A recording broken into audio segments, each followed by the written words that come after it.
Now, I've interviewed over 100 successful e-commerce founders on this podcast, and there's one thing that keeps coming up again and again with the ones who have really scaled their businesses and built incredible teams. It's not their marketing strategy, it's not their tech stack, it's not even their hiring process.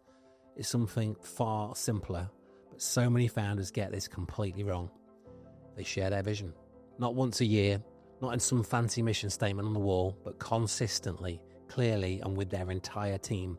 And here's what I've realized. The founders who do this well have teams that move faster, make better decisions, and frankly, they just seem more engaged. So today, I want to talk to you about why sharing your vision matters, what I've learned from guests who did this brilliantly, and most importantly, how you can start doing it this week. Because here's the truth, your team can't help you build something they can't see. Let's get into it. So I thought I'd jump back on this episode and talk about the theme that's ran through a lot of the episodes over the last sort of 5 years with the successful brands that have come on, and with a couple of episodes I've done recently really resonating with me, and that's the vision of a company and the vision of a leader within a business. I think, I could count many episodes that I've done of successful founders talking about this topic. And it's something that's sort of quite close to how I run my business. I think a lot of people maybe work in a job, work for a firm, but they don't maybe really know, how their role impacts the bigger brand, the bigger picture of the company. They go to work, come home.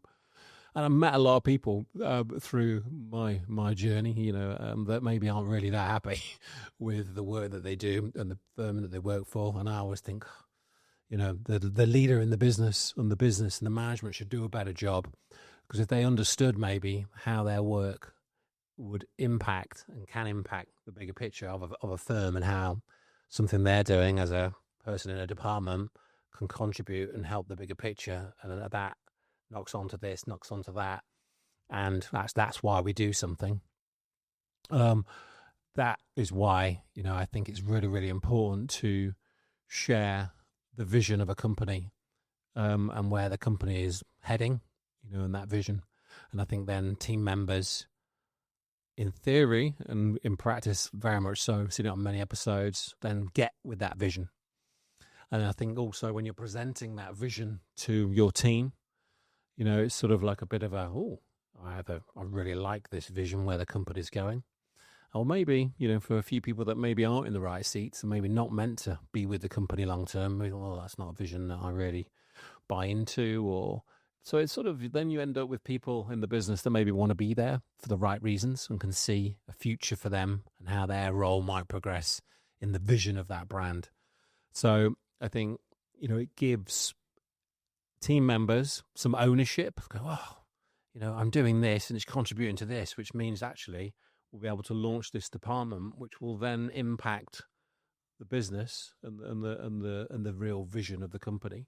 There's an episode coming up after this episode, actually, where we talk about vision quite a bit, and I think it's very similar to how I do things here, and it is getting that vision together, but working with the senior team within a business to discuss and come up with the vision.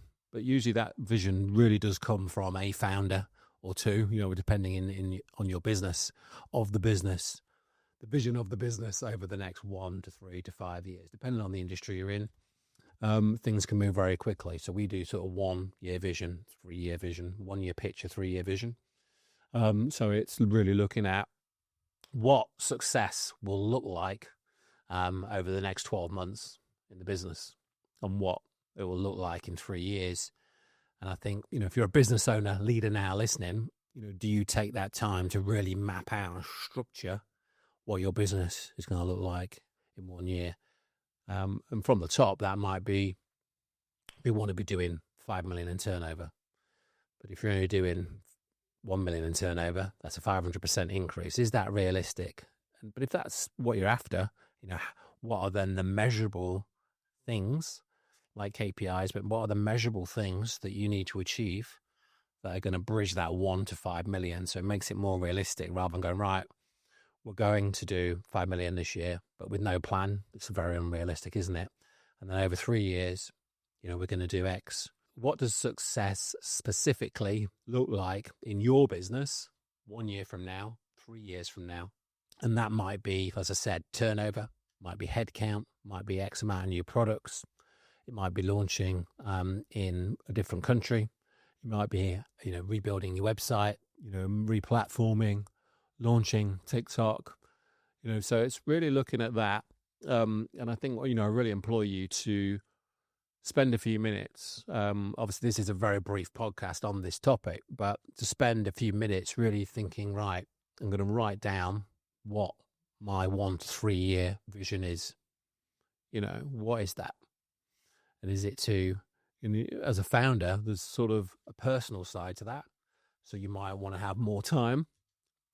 So to be able to have more time, you're probably going to get more senior people in your business that can do some of the things that you spend a lot of your time doing, whether that's buying, marketing. Do you need to do some senior hires to add to your leadership team or to start your leadership team? And looking at, different KPIs that you want to share. And then the biggest thing is then sharing that vision of the company to the whole company. Might sound quite scary to some of you listening, but I think that first time you do that, and there'll be quite a bit of work to present that to the team, but it's like, right, this is where we are, but this is the vision for the company. And a year from now, and you've maybe stepped through 4 or 5 key areas that you want to work on, whether that's turnover, people, location. You might want to own your own premises. You might want to move. You might want to relaunch X, Y, Z, new lines, depending on what you sell. And then in 3 years, we want to be here. So they'll be like, oh, we're doing 1 million and want to do 5 million in 3 years. Well, that's exciting, isn't it? And there's 20 of us now, but to do this, maybe not 20 of us in £1 million business, but there's 5 of us now. And actually, there's going to be 10 of us to do this. Or there's 50 of us and there's now going to be 100. So then they're seeing opportunity for growth within the business, the different team members that they can then move through the ranks and maybe run their own team. But really, you're setting that vision out. But it isn't a sort of set and forget vision. It is a vision that you are referring to, consistently. So the vision is to be, this business, and you're communicating that in your marketing potentially, depending on how what you want to share. Some of the commercial side you might not want to share, but the vision to be, a specific. To own a specific market share within an industry is fine, but you might not want to say turnover publicly. But internally, I think, I've got a lot more comfortable sharing financials in my business. Most people in our business, well, everybody that's in our business that is in the vision meeting knows some of our financial. They know, certain targets that we have, like how many clients we want, what our typical client retainer values are, what our retained targets are, and people know this, so they know that we're driving to hit certain retained values per month in our business, per year in our business, and obviously, and we work on projects as well in our business. So we've got sort of 2 commercial aspects to our monthly income. But I think the biggest mistake I see is a lot of people maybe do this exercise, but then they don't reshare it and reaffirm it. They just assume that people remember the vision that we shared 8 months ago. That's not going to work. And what I really implore you to do is get the company, again, the whole company together and reaffirm, go through. And every 3 months, ideally, that's what we do in our business. And a lot of the founders that have been on is, right, we'll have all hands off-site quite often, or usually always in our business. Obviously, different businesses have got different maybe areas in their business where they can do an all-hands meeting. But off-site makes it a bit of an event within the business where we're having this vision update of the business. Where are we at the beginning of the year? The founder, the CEO set out this vision to the company, to the whole team. And now 3 months later, where are we? Did we hit this target? Did we hire this person? Did we launch this line? Do you know what we did? We did 5 out of these 6 things. Actually, we are moving, we are moving in the direction that was set out. 6 months later, we do it again. And then again, you can see the traction that we are working. And traction's a great word because a lot of this methodology is summed up brilliantly in a book called Traction, which I would really, really recommend. I always recommend books, obviously, on all the episodes, and I think Traction might have been mentioned, but Traction, the entrepreneur's operating system, I really implore you to have a look at that. So, it's looking at things like what are your core values, but you're doing a lot of this with, you maybe are the leader in the business or you're part of the leadership team, but you're doing this as a group. Maybe that's the senior leadership in the team. Maybe it's, if you're a small company, it's the owner, founder, and, one or two colleagues. And then what's your core focus as a business? That sort of statement. So our core focus is to scale e-commerce brands faster. Simple as that. To scale e-commerce brands faster. Our purpose is to build an outstanding culture that generates transformative results. So I believe that if we can create a really, really great place to work, we are going to attract talent that wants to be in our business. And then by the nature of having a lot of very, very smart people in the business, and that's I see that as my job, to attract very, very smart people and then create a vision that they want to be part of. And then our people stay around, I would say, a lot longer than traditional agency, because we create this place that ultimately we are always trying to do a really, really good job for our clients. We invest in training for our team. We send them on courses and events and so forth.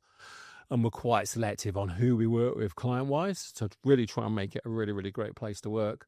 And then ultimately, you've got a lot of very, very smart people in the room, and then look at creating transformative results for our clients. So that was quite a theme that I thought I'd just quickly jump on and talk about, creating that vision in your organization, but then communicating it back to your team on a consistent basis. I hope you've enjoyed this one. I'll see you soon.